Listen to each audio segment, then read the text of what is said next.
introduziu a prática do apelo, que é aquele convite para que as pessoas se manifestem, assumindo um compromisso com Jesus. Apocalipse, capítulo 3, versículo 20, se tornou um dos versículos mais conhecidos de toda a Escritura. Eu queria falar dele agora com vocês. Apocalipse, capítulo 3, versículo 20, diz: Eis que estou à porta e bato. Se alguém ouvir a minha voz e abrir a porta, entrarei e cearei com ele, e ele comigo. Quem já conhece esse versículo aqui? Quase todo mundo. Será que você consegue repeti-lo sem você olhar para a sua Bíblia? Vamos lá? Eu ajudo vocês. Eis que estou à porta e bato. Se alguém ouvir a minha voz e abrir a porta, eu serei com ele e ele comigo ceará. Amém. Irmãos, vejam que coisa interessante. Há anos ouvimos esse versículo sendo aplicado nos momentos de evangelização. De uma maneira geral, nós falamos para Jesus, nós falamos de Jesus para alguém que ainda não conhece, e nós dizemos: olha, Jesus está batendo a porta. Se você deixá-lo entrar, ele entrará e você terá um grande banquete espiritual com Jesus. No entanto, reparem o seguinte: olhem o contexto em que esse versículo foi registrado.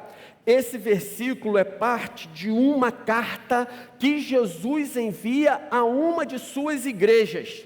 Apocalipse, capítulo 3, versículo 14 diz: ao anjo da igreja em Laodiceia escreva. Jesus dita uma carta para a igreja de Laodiceia, e no contexto dessa carta que ele manda para uma igreja, ele diz: eis que estou à porta e bato. Se alguém ouvir a minha voz, abrir a porta, eu entrarei, cearei com ele e ele comigo.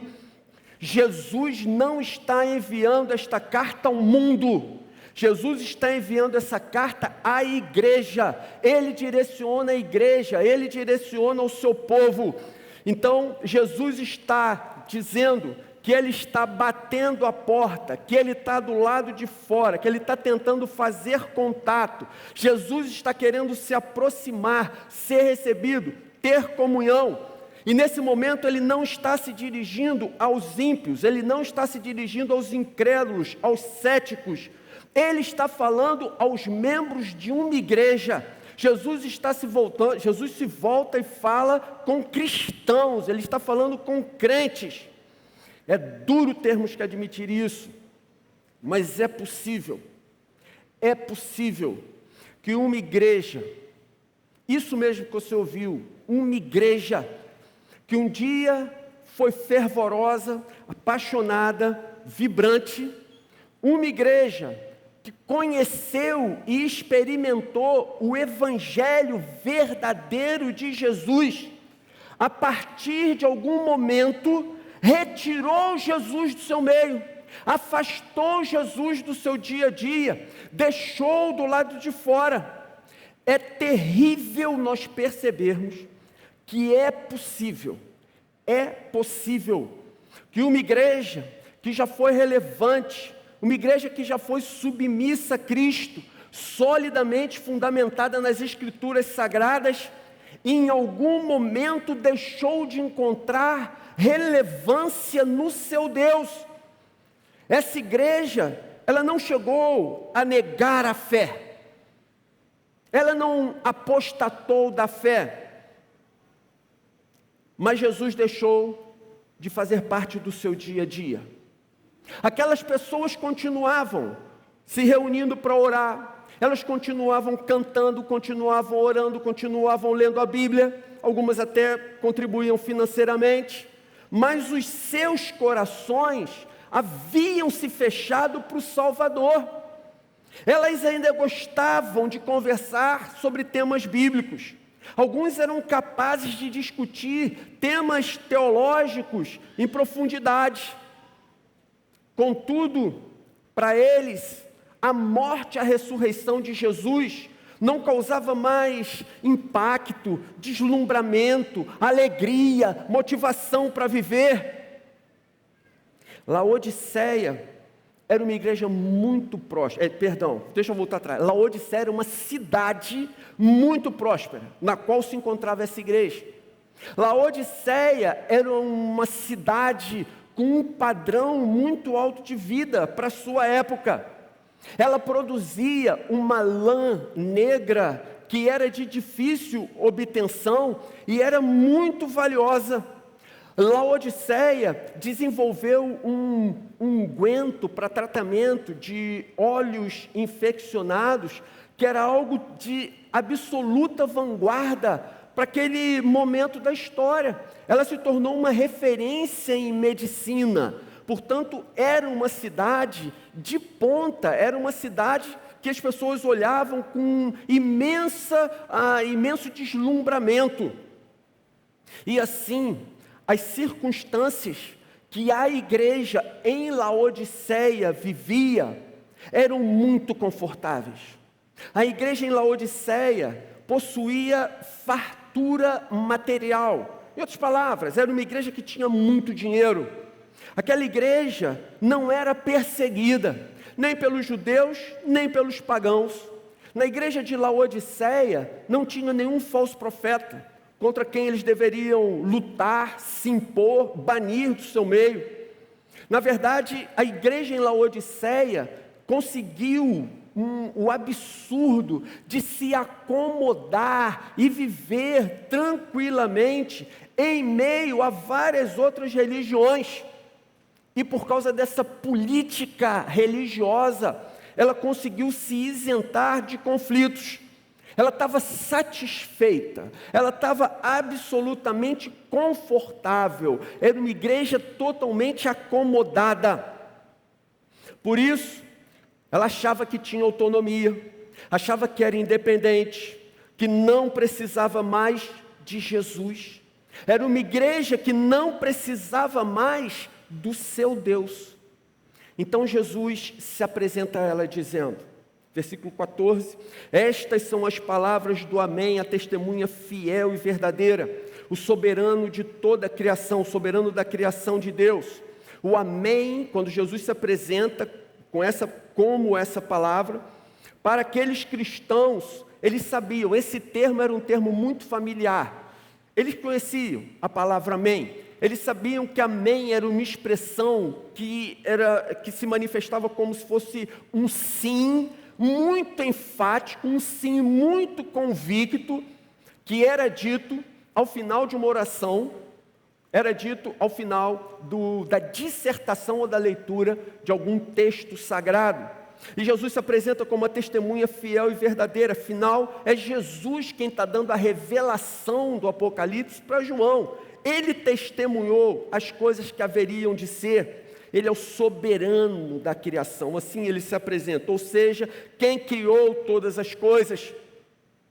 Como o apóstolo Paulo descreveu em Colossenses capítulo 1, versículo 16, Paulo diz, nele foram criadas todas as coisas nos céus e na terra, as visíveis e as invisíveis, sejam tronos ou soberanias, poderes ou autoridades, todas as coisas foram criadas por Ele e para Ele. Irmãos, Jesus é o centro de todas as coisas. A existência do cosmos só encontra algum sentido em Jesus. Ele regeu o início, a criação de todas as coisas. Jesus continua regendo o meio, que é o desenrolar da história. E Ele regerá o fim, que será a consumação de todas as coisas, a consumação do presente século. Jesus começou, prossegue de maneira vitoriosa e inabalável, e Ele terminará. Assim, o orgulho, a vaidade, a autossuficiência de Laodiceia eram mesmo dignos de toda a reprovação do Senhor, vocês entendem?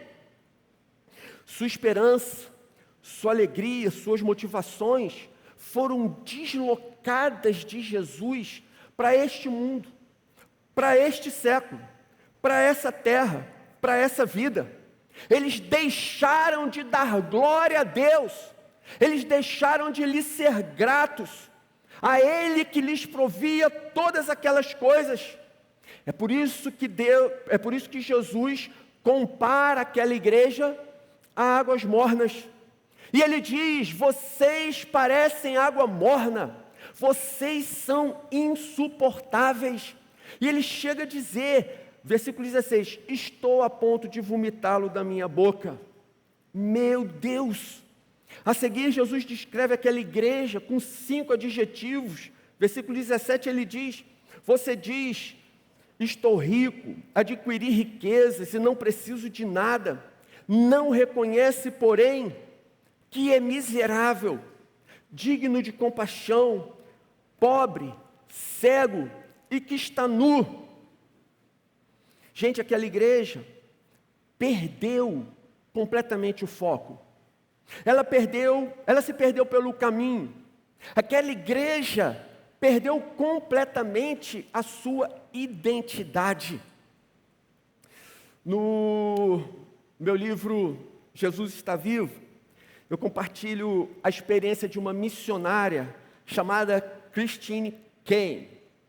E a Christine Caine, eu assisti uma palestra dela, em que ela diz o seguinte: ela fundou uma instituição que ela chama de A21, que significa abolição no século 21. E essa instituição tem como principal objetivo lutar contra o tráfico e a escravidão de pessoas, sobretudo tráfico para escravidão, com o objetivo de submeter a prostituição nos países do leste europeu.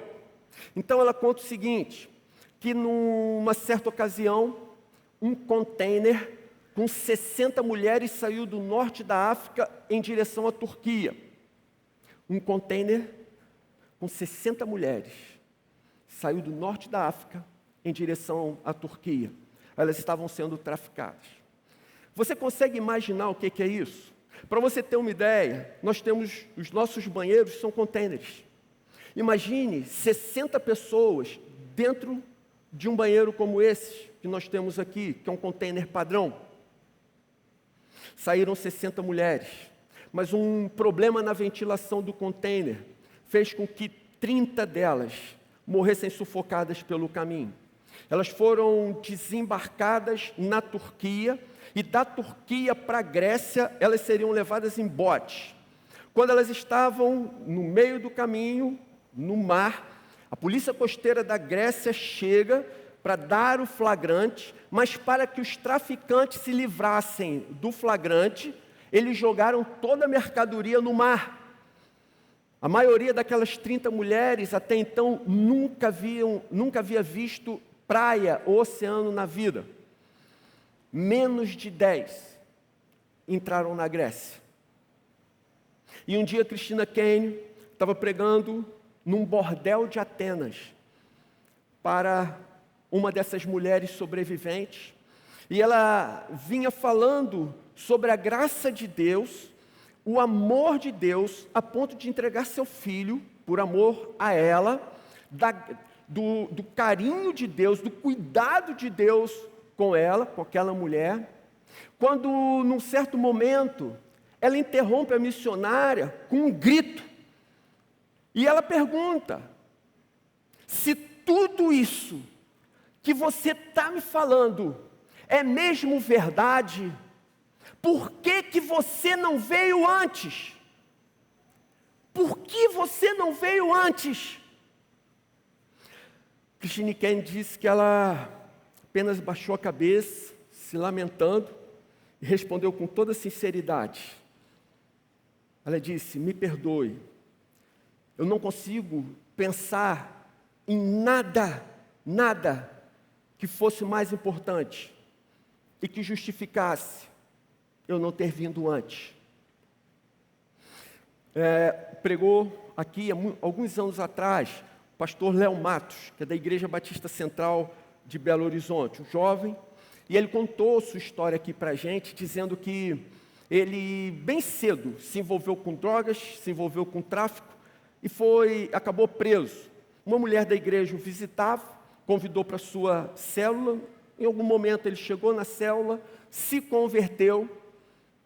E a partir do momento que o Léo Matos se converteu, ele procurou todos os seus amigos que ele sabia que eram crentes e perguntou para eles: por que vocês não falaram de Jesus para mim antes? Por que vocês não falaram de Jesus para mim antes? Me lembro que, certo dia, eu passeando com o meu saudoso cachorro Duque. Duque é um Akita. E quem tem Akita sabe como é que é essa raça. O cachorro é muito mal-humorado. É um cachorro maravilhoso. Mas uma das suas características é que ele é muito mal-humorado. Por ele ser assim, eu só conseguia passear com ele tarde da noite. Quando eu chegava da igreja, a hora que fosse, ele estava me esperando para passear. Num certo dia, se não me engano, nós tínhamos saído da vigília aqui, porque de fato era muito tarde. E eu passeando com ele, eu moro aqui dentro do Engenho do Mato, me veio um rapaz que eu nunca havia visto na minha vida. E aconteceu uma coisa curiosa naquele momento. Quando eu passeava com o Duque, ninguém se aproximava da gente. Ninguém podia chegar perto. Ele rosnava e se alguém continuasse, ele ia morder. Eu tomava cuidado, não deixava ele chegar perto de ninguém. Naquele dia, quando esse rapaz chegou perto, o Duque simplesmente sentou do meu lado, parecia que estava prestando atenção no que o rapaz estava falando. E o rapaz virou para mim e falou assim: você sabe que esse lugar aqui está muito violento? Eu falei: sei, eu moro aqui. Ele falou assim: o rapaz falando, eu só ando por aqui essas horas porque Jesus cuida de mim. Eu falei assim: pô, eu também. Eu estou vindo de uma reunião de oração. Eu disse: pô, eu também. Aí ele virou para mim e falou o seguinte: isso só está violento assim porque nós não temos pregado o Evangelho. Ele não me conhecia, nunca tinha me visto, nunca tinha visto. Isso está assim porque nós não temos que pregar o Evangelho. Se nós pregar, ele acrescentou, se nós pregarmos o Evangelho, essa violência acaba. E concluiu dizendo: nós estamos atrasados.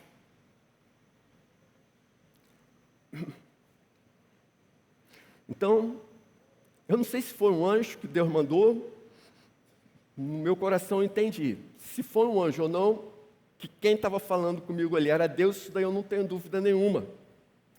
Você percebe o que acontece?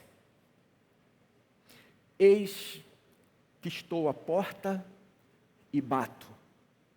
Meus irmãos, enquanto a igreja hesita, as pessoas sofrem. Enquanto a igreja do século 21 busca uma nova identidade, enquanto a igreja do século 21 busca ser pop, através do ativismo social, através da militância em prol de determinados grupos sociais, debatendo filosofias e teologia, o mundo padece, as pessoas morrem. De vez em quando me perguntam por aí, essa semana me perguntaram, lá na igreja oceânica, vocês fazem ação social? Eu respondo: fazemos. E lá é muito bem feito, você pode ter certeza. Mas não é o nosso foco. Lá na igreja oceânica, vocês são antenados nessas lutas das minorices, dão apoio? Falei: você pode ter certeza, a resposta é a mesma. Mas não é o nosso foco. Minha vontade é responder a essas pessoas com outra pergunta. Você consegue ouvir o choro de bilhões de almas ao redor do mundo que estão existindo e morrendo aflitas, sem Jesus nesse exato momento, você consegue ouvir o choro, o gemer de bilhões de pessoas ao redor do nosso planeta que nunca ouviu ninguém lhe dizer que Deus amou o mundo de tal maneira que deu seu Filho unigênito para que todo aquele que não pereça, todo aquele que nele crer não pereça, mas tenha vida eterna. Há uma quantidade imensa de pessoas que jamais ouviu essa mensagem. Toda uma geração está gemendo. E a pergunta é: cristãos, o que vocês estão fazendo? Aonde vocês estão? Eu afirmo para vocês que a solução para os problemas políticos do nosso país não se limita a uma mera renovação desses que estão aí. Vejam, nas últimas eleições, nós mudamos tantos deles. E o que esses que foram mudados estão fazendo? Percebe? O barro continua sendo o mesmo.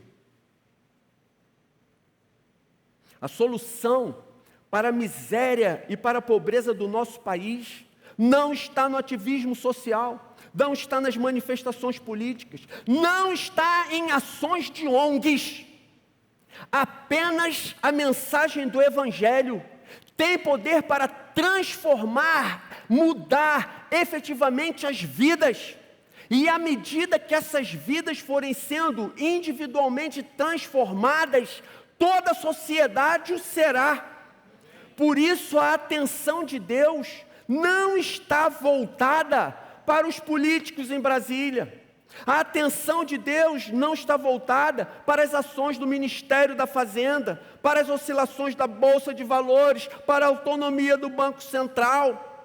A atenção de Deus está completamente voltada para o posicionamento e a postura da sua igreja, do seu povo. É por isso que a Escritura nos exorta em Efésios 5,14, dizendo: desperta, desperta, ó tu que dormes, levanta-te dentre os mortos e Cristo resplandecerá sobre ti. Irmãos, se a igreja se levantar, o mal baterá em retirada. Se a igreja se levantar no poder do Espírito, a corrupção será erradicada, a violência se reduzirá e a miséria vai acabar. Meus irmãos, nesse exato momento, Deus está falando: vamos lá, meu povo, vamos lá, Oceânica. Eu estou batendo a porta, eu preciso que você abra. Eu quero mudar a realidade do Brasil, e eu quero fazer isso através da minha igreja. Para isso, a minha igreja precisa se posicionar, a minha igreja precisa se levantar, ela precisa acordar, renascer, ser renovada. E Apocalipse, capítulo 3, versículo 20, continua dizendo: se alguém ouvir a minha voz. Olha isso, gente. Se alguém ouvir a minha voz. Sabe o que vai acontecer? Se alguém ouvir a voz do Senhor, nesse momento, o avivamento terá início. O avivamento inicia quando nós começamos a ouvir a voz do Senhor que está batendo a porta. Quando Jesus está batendo a porta, Ele está nos chamando e o atendemos, então a renovação começa. O avivamento tem início. Eu queria dizer para vocês que a conferência de verão é um momento em que Jesus está aumentando a intensidade da sua voz. Ele está aumentando, Ele está elevando a altura das suas batidas, porque Ele quer que a igreja abra a porta. E sabe o que vai acontecer a partir de então? Quando nós o ouvirmos e abrirmos a porta, então nós somos tomados efetivamente por uma profunda convicção de pecado. Nós somos levados ao quebrantamento, ao arrependimento, nós nos rendemos, nos entregamos, passamos a preferir Jesus às nossas próprias vidas. E aí, quando esse momento chega, o avivamento irrompe em toda a sua plenitude. Olha o que diz o texto. Se alguém ouvir a minha voz e abrir a porta, entrarei e cearei com ele e ele comigo. Jesus entrará e nós iremos cear com Jesus. Jesus entrará e nós vamos cear com Jesus. Teremos momentos de profunda intimidade com o Senhor. Teremos momentos de relação, de uma relação extremamente próxima, muito intensa. Sabe que momento é esse? Esse é o momento em que os céus efetivamente tocam a terra. Esse é o momento em que os milagres acontecem em profusão. Esse é o momento em que os perdidos são salvos, os doentes são curados, os oprimidos são libertos, os aflitos são consolados, os desolados se enchem de esperança, os pecadores se arrependem, passamos a buscar uma vida santa com avidez. Sentimos uma fome profunda para conhecermos mais e mais a palavra de Deus. Nos tornamos insaciáveis na busca por mais e mais do seu Espírito Santo. Então Jesus diz, no versículo 18, dou-lhe este conselho, compre de mim ouro refinado no fogo, e você se tornará rico. Compre roupas brancas e vista-se para cobrir a sua vergonhosa nudez. Compre colírio para ungir seus olhos e poder enxergar. Compre. Irmãos, mas comprar com quê? Se a gente começa esse processo reconhecendo que somos miseráveis e que não temos nada. Como eu vou comprar? Como eu vou pagar? Aí o profeta Isaías ensina. Isaías capítulo 55, a partir do versículo 1 diz: venham, todos vocês que estão com sede, venham às águas. E vocês que não possuem dinheiro algum, venham, comprem e comam. Venham, comprem vinho e leite, sem dinheiro e sem custo. Por que gastar o dinheiro naquilo que não é pão, e o seu trabalho árduo naquilo que não satisfaz? Escutem-me e comam o que é bom, e a alma de vocês se deliciará com a mais fina refeição. Deem-me ouvidos e venham a mim, ouçam-me, para que sua alma viva.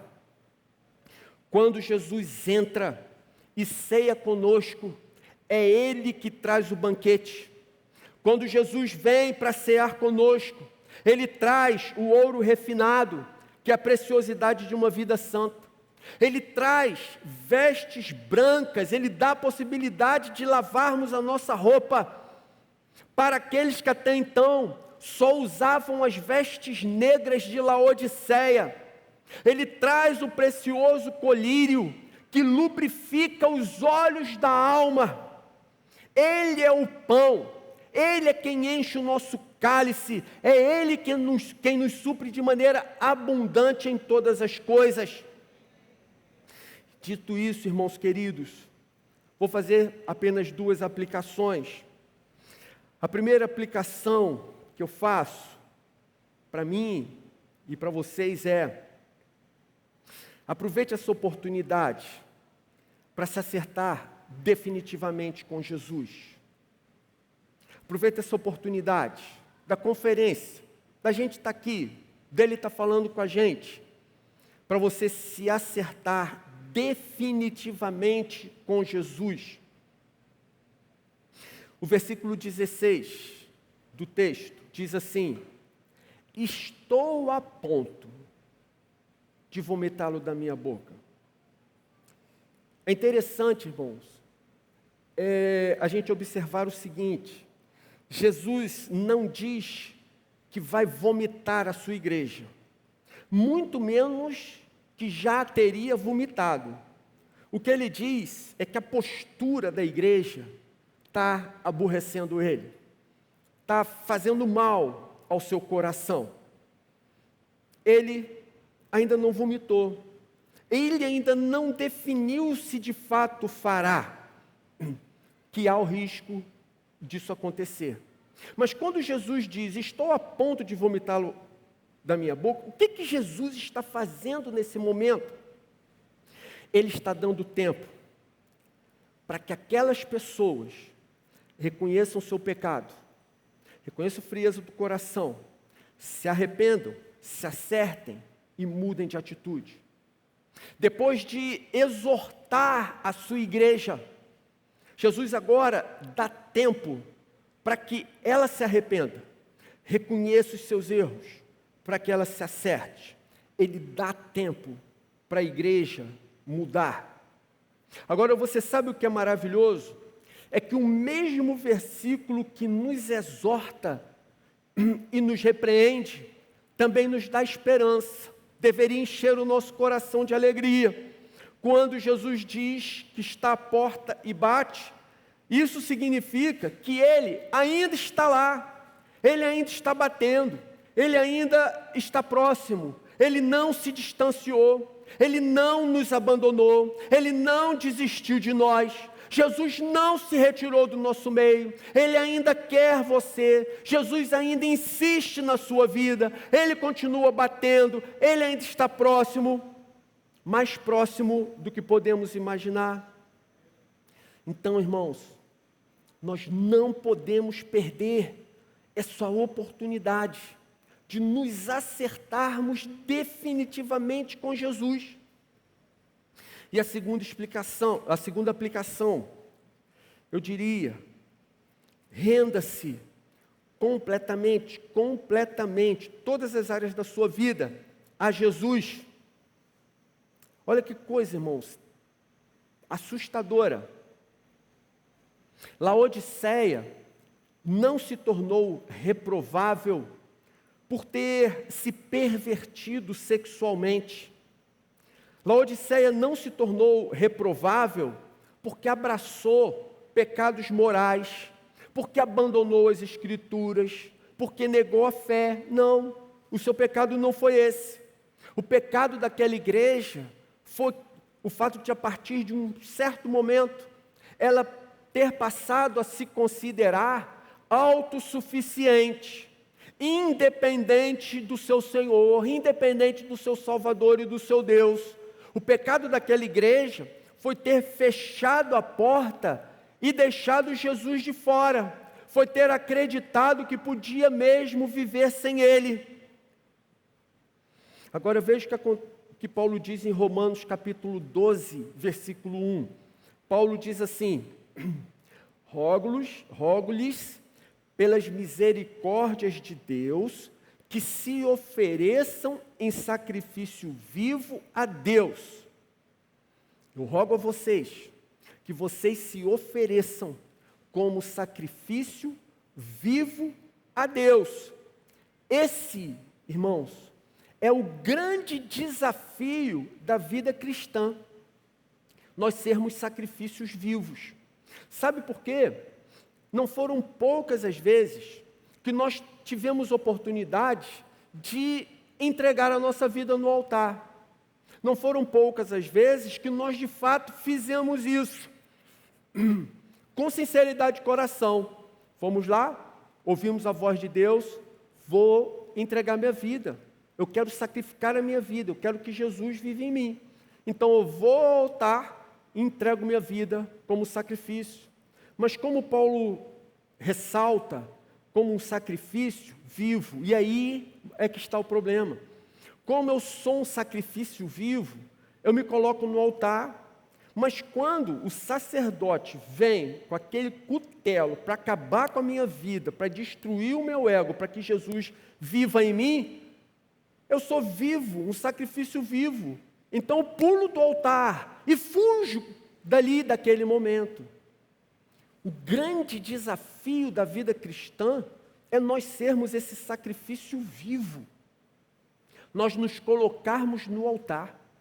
E ainda que doa, ainda que seja duro, ainda que seja difícil, ainda que toda a nossa natureza rejeite aqueles momentos, a gente permaneça ali. A nossa vida nós mantemos permanentemente no altar. Não abrimos mão, não saímos dali. O que nós queremos é a cruz. Queremos morrer, queremos matar a nossa velha natureza, para que Jesus viva a sua vida em nós. Precisamos voltar para o altar.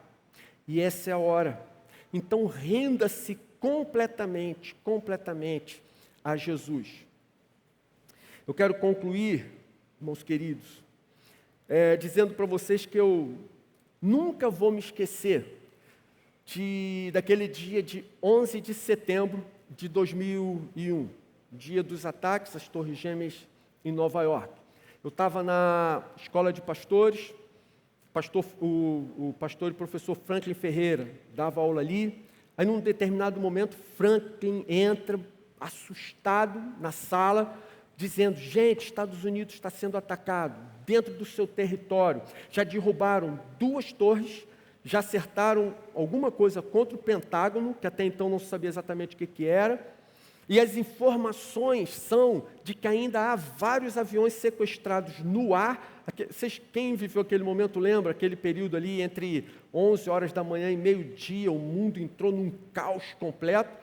Então, começaram a surgir, inclusive, boatos apocalípticos do tipo: existem aviões sequestrados sobre as principais cidades do mundo, inclusive Rio de Janeiro é um dos alvos e tal, não sei o quê. Enfim, aquele momento assustador. E naquele momento a única coisa que eu pensava é: meu Deus, pode ser que Jesus esteja voltando, pode ser que o fim de fato tenha começado. Tudo que eu quero é estar junto agora da minha mulher e dos meus filhos. Aonde eles estão? Cada um está num colégio diferente. Acredito que Fátima esteja em casa e tal. Me lembro de eu dirigindo muito tenso, muito preocupado com aquele momento. Agora, recentemente, 1 ou 2 semanas atrás, com muitos anos de atraso, eu assisti o filme Voo 93, United Airlines. Voo 93 foi aquele voo que na manhã desse dia decolou de Nova York em direção a São Francisco. E esse voo não chegou no seu final, não sei se vocês vão lembrar da história. Mas o filme mostra um detalhe muito interessante. Ele mostra que aqueles passageiros, em pleno voo, começaram a receber e a fazer ligações para os seus familiares. Os seus familiares começaram a avisá-los: olha, 3 aviões já se chocaram, 2 contra as torres, 1 contra o Pentágono. O seu avião já havia sido sequestrado também. Então eles começaram a ter consciência: olha, estamos no avião suicida, ele tem um alvo à frente, ele certamente vai se jogar sobre algum alvo com uma grande população, uma quantidade enorme de pessoas. O filme mostra lá, eles conseguiram reconstituir com bastante fidelidade o que aconteceu no dia. Então, um dos terroristas segurava uma bomba que, se explodisse, o avião acabava ali e tal, para intimidar os passageiros. Eles são todos entulhados no final do avião. E eles começam a conversar entre si. Eles falam: a gente precisa fazer alguma coisa. A gente precisa tomar uma decisão. A gente sabe que vai morrer, mas se a gente ficar aqui apático, muitas pessoas também morrerão dentro de poucos instantes. Mesmo que a gente antecipe a nossa morte, nós precisamos fazer alguma coisa.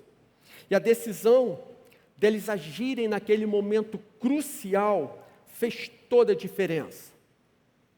Eles entregaram suas vidas, anteciparam a sua morte em alguns minutos. Mas com isso, com essa atitude, eles pouparam um número incalculável de vidas de serem ceifados durante aquele ataque terrorista. E meus irmãos, todos nós vamos morrer um dia. Mas a maneira como nós vamos decidir viver o que ainda nos resta de vida vai fazer toda a diferença. Dependendo da decisão que a gente tomar, das decisões que a gente vier a tomar, ou de alguma decisão que a gente talvez possa tomar hoje ainda, aqui, agora, a nossa vida pode ser miserável, insignificante, ou pode ser uma vida gloriosa, relevante e retumbante. O nosso posicionamento pode fazer e precisa fazer diferença na vida de um número incalculável de pessoas que ainda está aí fora, morrendo, existindo, sofrendo sem Jesus. Será que você consegue ouvir o choro dessas almas aflitas, sofridas? Mas eu não sei quanto a vocês, mas irmãos, eu não quero mais ficar apenas estudando sobre avivamento. Eu não quero mais continuar apenas citando pessoas comuns que foram usadas de maneira extraordinária por Deus porque decidiram crer. Eu não quero mais continuar comentando como seria maravilhoso um avivamento, uma visitação especial, extraordinária da parte de Deus. Não, eu não quero isso, apenas comentar, apenas estudar, citar e falar a respeito. Meus irmãos, eu quero experimentar um avivamento. Eu quero ser usado por Deus como um instrumento para que Ele manifeste a sua glória. Eu quero ser usado por Deus para salvar muita gente que ainda está perdida. Ainda que isso venha me custar, talvez, noites de sono, dias de descanso, tempos de férias, de lazer, de distração. Eu quero entregar a minha vida para que Deus faça de mim tudo aquilo que Ele planejou para mim. Eu quero viver um avivamento em toda a sua plenitude.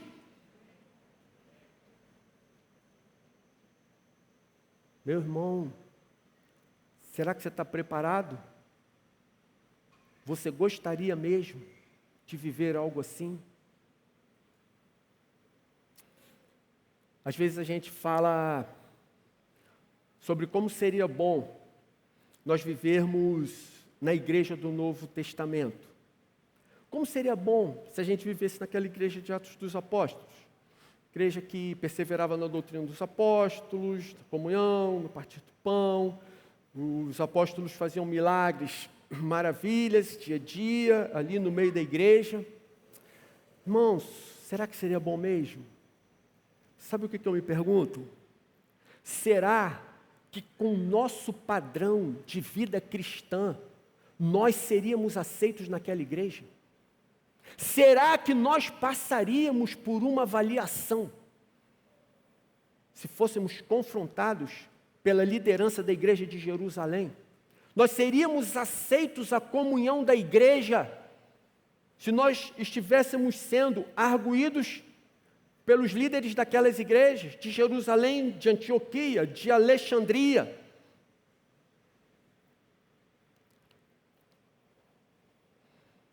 Até que ponto você está preparado para ir em seu compromisso com Cristo?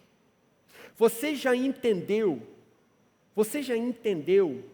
que o convite do Evangelho é um convite para você ir para a cruz? Você entendeu que o chamado de Jesus é um chamado para que você leve a sua cruz e dia a dia você crucifique o seu ego. Você está entendendo isso? Até que ponto você está disposto a entregar a sua vida para ser usado como um instrumento de Deus na expansão do seu reino? Irmãos, eu não tenho dúvida nenhuma. O Senhor está batendo a porta. Eis que estou à porta e bato. Se alguém ouvir a minha voz e abrir a porta, eu entrarei. Eu entrarei. Se alguém ouvir a minha voz e abrir a porta, eu entrarei, cearei com ele e ele comigo. Assim diz o Senhor, igreja. Senhor, como podemos responder a Ti, a Tua palavra? Como podemos nos colocar na Tua presença e fazer a Tua vontade? Senhor, como podemos nos transformar em pessoas cheias do Espírito, que experimentem efetivamente o Teu avivamento? Olha para nós, Senhor, olha para nós. Nós reconhecemos, Senhor, que em tantos momentos da nossa vida, temos sido atraídos pelo mundo. Como a Tua palavra ensina, temos sido mundanos, temos pecado contra o Senhor, temos tido uma vida cristã frouxa, temos sido negligentes na busca a Ti, temos pecado contra o Senhor. Tantas vezes, Senhor, chegamos até a ler a Tua palavra, chegamos a orar por alguns minutos a cada dia, nos encontramos com os nossos irmãos, gostamos de falar das coisas da Bíblia, mas, Senhor, nós percebemos que durante várias etapas de nossas vidas, o Senhor não tem sido relevante, nós temos deixado o Senhor do lado de fora, e o Senhor deixou de influenciar decisivamente nossas vidas nesses momentos.